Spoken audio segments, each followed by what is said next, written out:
Hi மக்களே, welcome to Priya tax. இன்றைக்கி நம்ம வீடியோவில் எதை பற்றி பேச போகிறோம்னா, உடல் சூட்டை தணிக்க என்னெல்லாம் பண்ணலாம். நம்ம உடலுக்கு சூடு அதிகமாக வந்தால் பல பிரச்சனைகள் வருங்க. தலைவலி, வாயில் புண்கள், தோல் புண்கள், சோர்வு, செரிமான பிரச்சனைகள், இது எல்லாமே நம்முடைய உடல் சூட்டை குறைக்க வேண்டிய சிக்னல்னு சொல்லலாம். அதனால் இன்றைக்கி நம்ம வீடியோவில் 10 விதமான இயற்கை வழிகளை பார்க்க போகிறோம். உடல் சூட்டை தணிக்க நிச்சயமாக இது உதவியாக இருக்கும். அதுக்கு முன்னாடி பிரியா டாக்ஸ் சேனலை சப்ஸ்கிரைப் பண்ணாதவங்க சப்ஸ்கிரைப் பண்ணிக்கோங்க. மறக்காமல் பக்கத்தில் இருக்க பெல் ஐக்கானை ப்ரெஸ் பண்ணிக்கோங்க. வாங்க வீடியோக்குள்ளே போகலாம். உடல் சூடு அதிகமாக வர முக்கிய காரணங்கள் என்ன தெரியுமா? அதிக மசாலா உணவு, மாமிசம் அதிகம் சாப்பிடுவது, தூக்கமின்மை, சூரிய வெப்பம் நேரடியாக படுவது, மன அழுத்தம், போதிய தண்ணீர் குடிக்காமை, இது எல்லாமே சேர்ந்து நம்ம உடலில் உள்ள குளிர்ச்சியை குறைக்குது. அதனால தான் உடல் சூடு அதிகரிக்குது. உடல் சூட்டை தணிக்க இயற்கை உணவுகள் சிலது இருக்குது. என்னென்னு சொல்கிறேன். தண்ணீர் தினமும் குறைஞ்சது 3 லிட்டர் தண்ணீர் குடிக்கணும். இது நம்மளோட உடம்புல இருக்கிற வெப்பத்தை குறைக்கும். தேங்காய் பால், அப்படி இல்லைன்னா தேங்காய் தண்ணீர், இது உடல் சூட்டை உடனே குறைக்கும். பனங்கற்கண்டு கலந்த பால், அப்படி இல்லைன்னா ஜூஸ், குளிர்ச்சியை தருது. தயிர், அப்படி இல்லைன்னா மோர், தினமும் மதிய உணவோடு இதை நம்ம சேர்த்துக்கொள்ளலாம்.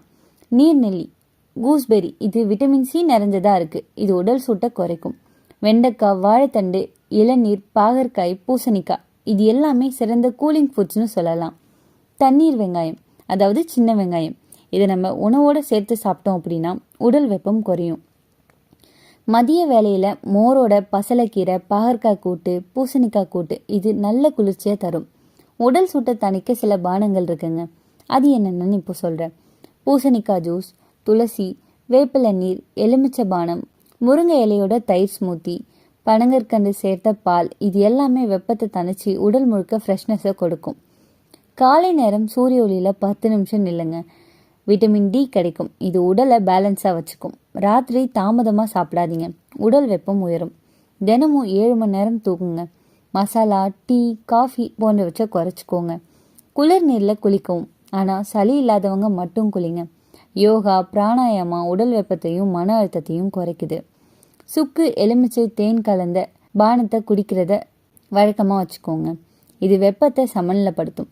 வெந்தய நீர் நைட்டு ஊற வச்சு காலையில் குடிக்கலாம். நெல்லிப்பொடி, பனங்கற்கண்டு நீர், இது எல்லாமே உடல் சூட்டை தணிக்கும். ஆலோவேரா ஜூஸ் தினமும் காலையில் குடிச்சிங்க அப்படின்னா உடல் குளிர்ச்சி கிடைக்கும். துளசி நீர், இது உடல் சுத்தம் செய்ய உதவியாக இருக்கும். சம்மர் சீசனில் சில கேர்ஸ் இருக்குது. வெயிலில் வெளியே போகும்போது கொடை, அப்படி இல்லைன்னா குளிர்ந்த துணியோட போங்க. தண்ணீர் பாட்டில் எப்போவுமே உங்கள் கூடவே வச்சுக்கோங்க. குளிர்ச்சியான உணவுகள், அதாவது தயிர், பழம், ஜூஸ் மாதிரியான விஷயங்களை, குளிர்ச்சியான உணவுகள் அதாவது தயிர், பழம், ஜூஸ் போன்ற உணவுகளை அடிக்கடி சேர்த்துக்கோங்க. நைட்டு தூங்குறதுக்கு முன்னாடி பால், அப்படி இல்லைன்னா மோர் குடிக்கிறத பழக்கமாக வச்சுக்கோங்க. அரை குளிர்ச்சியாக இருக்கட்டும். மசாலா உணவை தவிர்த்துக்கோங்க. மன அமைதி காக்க தியானம் செய்கிறத பழக்கமாக வச்சுக்கோங்க. உடல் சூட்டை தணிக்க நம்ம வீட்லேயே நிறைய இயற்கை வழிகள் இருக்குங்க. மருந்து எடுக்காமலேயே உணவு பழக்கத்தையும் மனநிலையையும் சரி பண்ணினா போதும். அப்படியே நம்ம உடல் சூட்டை தணிக்க முடியும். இன்றைக்கி நான் சொன்ன விஷயங்கள் எல்லாமே உங்களுக்கு ஹெல்ப்ஃபுல்லாக இருக்கும்னு நம்புகிறேன். இந்த வீடியோ உங்களுக்கு பிடிச்சிருந்துச்சுன்னா லைக் பண்ணுங்கள், ஷேர் பண்ணுங்கள், மறக்காமல் நம்ம சேனலை சப்ஸ்கிரைப் பண்ணுங்கள். அடுத்த ஒரு அற்புதமான வீடியோவில் சந்திக்கிறேன்.